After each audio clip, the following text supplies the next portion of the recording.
Here I have two clips side by side in Audacity. When I try to paste something in the first clip, I get this warning message that says there is not enough room available to paste the selection. This is because the size of the selection is greater than the space between these two clips. If I create a space between the two, the pasting works. But that is not the correct solution.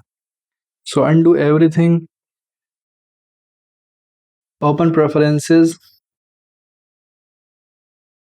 and choose tracks behaviors. Enable the force option that says editing a clip can move other clips and click OK. Now when you paste something in the first clip, it moves the other clip without giving an error.